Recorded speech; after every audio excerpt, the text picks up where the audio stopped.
Hello, my name is Milo McBride. I'm here today to present Iceland's Climate Action Plan.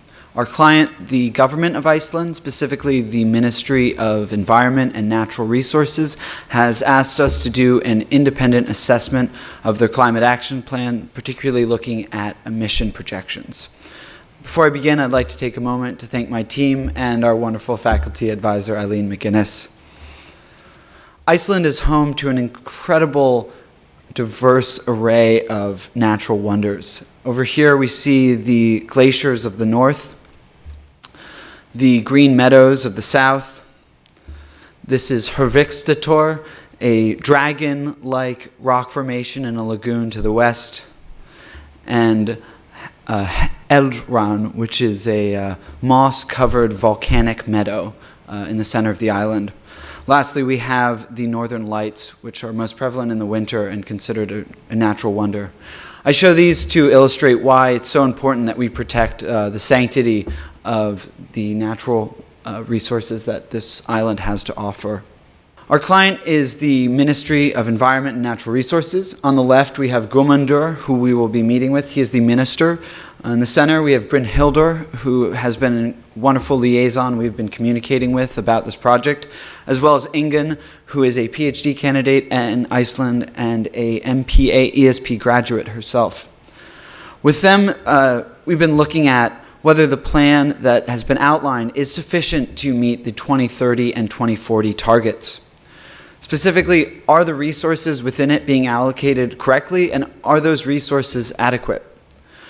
Lastly, we're taking a look at what sort of further steps we can be suggesting to meet these goals, particularly in the realm of technological innovation and policy design.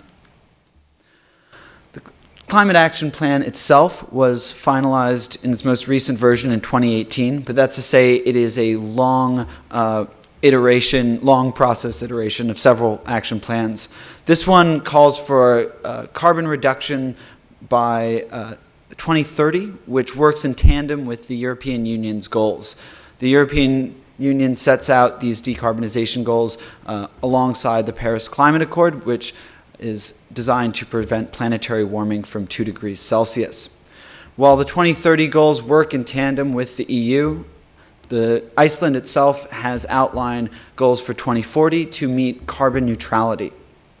The plan itself is vast, it is detailed, it has around 36 measures for reaching these goals, and within that there are various sectors ranging from waste management, agriculture, fishing, transportation. Our research methodology thus far has been looking at which of these specific sectors can we most adequately help reduce emissions from. From there, we're hoping to conduct Skype interviews with various stakeholders, and then understanding the regulatory measures, as said previously, with the EU. Iceland is not part of the European Union, but it is within the European Economic Area, like Norway. So they have specific legislative details around negative emissions, around trading, cap and trade, that are important to understand in order to assess these goals properly. And then lastly, we'll be looking at what sort of innovative sectors, innovative technologies the private sector can adopt. Iceland has a unique political economy. It is home to the oldest parliamentary democracy in the world, which is currently being overseen by the Prime Minister, Katrín Jakobsdóttir. She is a member of the Green Left Party, but has unanimous coalition and political capital in the parliament in support of the Climate Action Plan. While Iceland is home to a unique cultural pride for their natural wonders, their economy is also their economy is dependent on ecotourism. About 10% of their GDP comes from this. And it's important to note that after the fiscal collapse in 2008, this sector was incredibly important for them to come back economically. In a similar way, Iceland is incredibly unique in its electricity grid. It does not combust fossil fuels to electrify. In fact, it is reliant on about 25% of geothermal energy and 75% hydroelectric, which you can see on the left and right here. This is a pretty uncommon example of how electricity works today. It's important to also note that about 90% of their homes are heated through geothermal as well. So already they've taken immense steps forward where most of the world is today. Here we have a graph of the overall carbon emissions. On the top we can see land use, which relates to afforestation and deforestation, and according to the action plan is projected to decrease slightly in the coming decade. Below that, in the teal line, you can see energy, and as previously said, the electrical grid does not release emissions, but this energy line mostly comes from transportation, which makes up 50% of it, and around another 30% from the fishing industry. Similarly, this Iceland report projects that it will decrease as well in the coming decade or two. The purple line we have relates to the industry, specifically their steel industry, which is showing less likelihood of decreasing emissions. They combust coal as part of this smelting process, and it's important to note that the steel is part of the Europeans' emissions trading system, the ETS, cap and trade. And with that in mind, we've decided to ignore this and not put our efforts in understanding it and really focus our work on the land use issue as well as the energy, specifically transportation.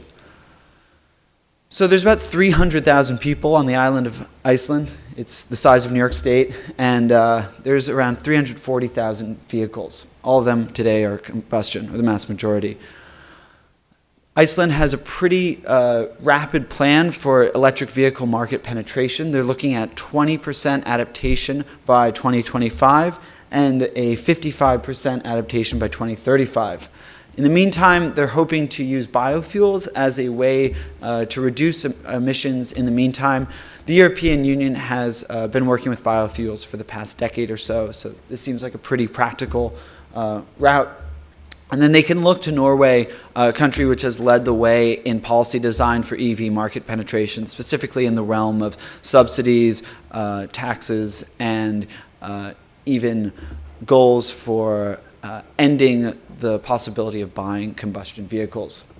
Lastly, we have the ferry fleet of Iceland, which has an important role in transportation as it is an island. Norway as well has designed a new type of ferry called the Nordled, which you can see on the bottom. It is electric and reduces emissions to around 95%. The Icelandic government hopes to adopt these into their island's economy as well. Land use is a difficult one. It poses immense possibility, also immense challenge. Much of the island was deforested and the wetlands were drained from the 50s to the 90s, and this era showed actually amount of increase in emissions. This being said, the possibility to rebuild these wetlands, to afforest what's been lost, could very well create carbon sinks. And we're seeing in the types of sectors that work in this, particularly sheep herders and farmers, there's actually a lot of excitement around creating more sustainable practices. But the issues are around this are pretty clear, and they pose key challenges. Specifically, how do we find the metrics to evaluate what sort of negative emissions can afforestation and wetland rebuilding actually incur? Also, looking at some of these sectors, specifically fishing and industry, we've been told by stakeholders that there is a level of intransigence to go forward as they've already decarbonized somewhat and feel that it's a burden to go even further on this. Because we will unfortunately not be traveling to Iceland, we're hoping to find ways to communicate with stakeholders, but gaining some type of on-the-ground experience is incredibly valuable to us to further understand their needs and their goals as a nation. And lastly, the EU regulations are intricate, they are complex, and require extensive detail to fully understand. The general gist is that they are looking to create a 40% emissions reduction outlined by the Paris Agreement. These are based off 1990 emission levels. And then from there, the splits off into two sectors. You have the emissions trading system, ETS, which I had mentioned referring to the industry, the smelting steel industry, and that is a 43% emission reduction by 2005. And then on the top, each individual state within the EU is looking at a 30% emissions reductions based on GDP. And that's to say that a country like Switzerland, which has a higher GDP than Iceland, is expected to reduce further than Iceland. Iceland now is looking at a 29% emission reduction based on their GDP. So going forward, as mentioned, we're hoping to conduct interviews with the stakeholders involved in this process, and we're hoping to gain further research in what types of technological innovations and policy designs we can be suggesting.